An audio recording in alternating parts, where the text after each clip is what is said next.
So I officially need to get to a place where I can just come down here, sit down, and make a video. Because it seems like anytime I want to be productive, my whole entire basement becomes a disaster. I want to film a video. Everything is a mess. I don't even have a table.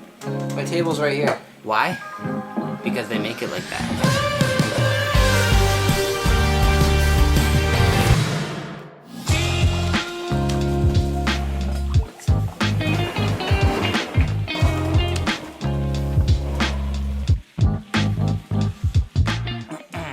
So today's video is going to be a little bit different. I don't actually have anything to work on today, but I just wanted to take some time to talk to you a little bit about this channel and what it is. First off, I want to thank each and every one of you, every single person that's subscribed to this channel. I really appreciate it.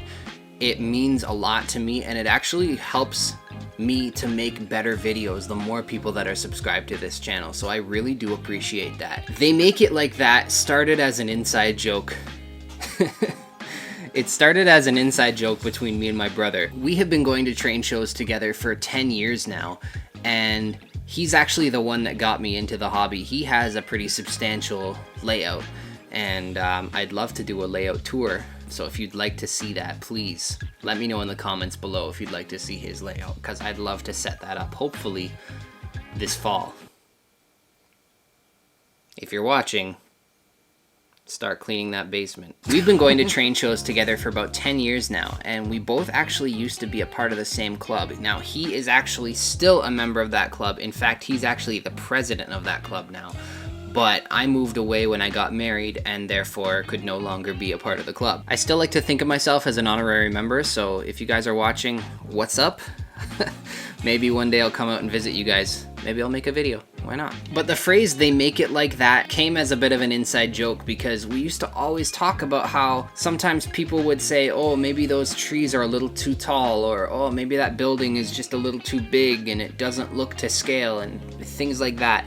And we used to always joke that they make it like that. There are tall trees in the world. There are big buildings in the world. I mean, sometimes it's cool to model smaller buildings on your layout so you can fit more buildings on your layout. But if you have the space to put a massive building on your layout that makes the train look small, they make it like that. So that's kind of where the phrase came from. And it's not to sound ignorant or anything like that. It's not to put anybody down, but it's just funny to think that sometimes we have a perspective change when we get into our basement and we realize how small we have to make things in order to make so much stuff fit in whatever space we have. But if you have the space to make it bigger, or if you want to model something that's dirty or rusty or graffitied, they make it like that. Now, moving right along, this channel is kind of a virtual version of what I do at train shows. Now, like I said, I've been doing this now for 10 years, and one of the things that I noticed first off when I started going to the train shows and I started getting into the hobby was that I didn't see a lot of weathering, and I especially didn't see any graffiti. Now, things have changed. People have started doing graffiti on cars quite a bit now. But when I first started in the hobby, I didn't see the graffiti that I wanted to see. I didn't see the amount of graffiti that I see in the real world, and they make it like that. There needs to be graffiti if you model a modern era and you want it to be authentic.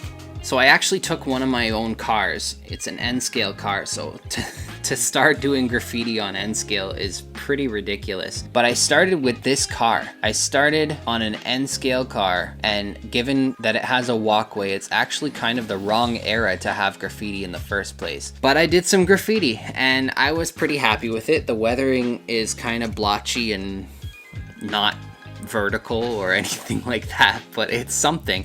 And I showed it to my brother, and he said, you know what? Try some on mine. So I tried some on his. Next thing you know, he showed a friend, and that snowballed. I remember we were at a train show. It was a 2-day show.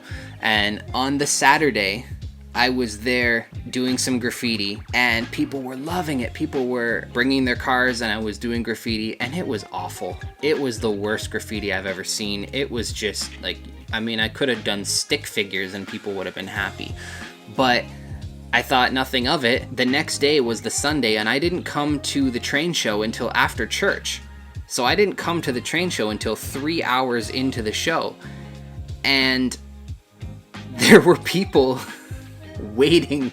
There was basically a lineup of people waiting for me to do train cars for them. Who's number 46,853? After that, the rest was history. Long story short, this channel is a bit of a virtual version of what I do at shows, where I take a car, I graffiti it, I weather it, and I sell it. Up until this point, it's just been tutorials. I've just been showing you guys what it is that I do, and it's gonna remain that way. I'm gonna show you my build process on the expansion of my layout. I'm gonna show you more graffiti, more weathering techniques. All of those sorts of things are going to be videos that are coming up in the future. Basically, exactly what I'm doing at the train shows is what I'm going to be doing on this YouTube channel. Now, another way that I want to stay connected, I wanted to let you guys know, is Reddit. I think that it's a really cool place to have a bit of a show and tell and just stay connected aside from the comments section. Now, I don't have a community tab on my channel yet because I'm less than 1,000 subscribers, but this is a place where we can communicate. This is a place where you can show me your work. I can show you mine. We can exchange advice and tips and answer each other's questions and things like that. I'll be able to show you a little bit of behind the scenes of what I'm working on and the progress on my layout or on projects that I'm working on and things like that. So if that's something that you're interested in, the links are in the description and you can check it out. I know this has been a bit of an interesting video. If you came to watch me do some graffiti, I'm sorry that I didn't. That'll be in another video for sure. I just want to stay consistent. I want to keep you guys in the loop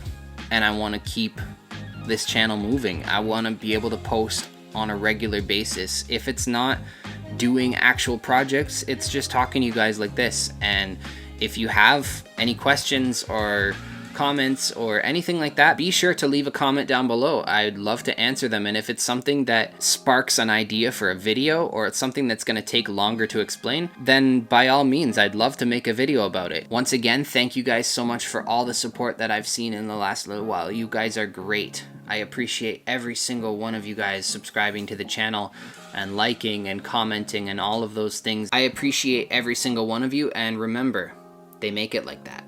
I completely forgot to even tell you guys my name. If you're new here, my name is Tim, and I love all things model trains. If you made it this far in the video, what's up? My name is Tim, and they make it like that.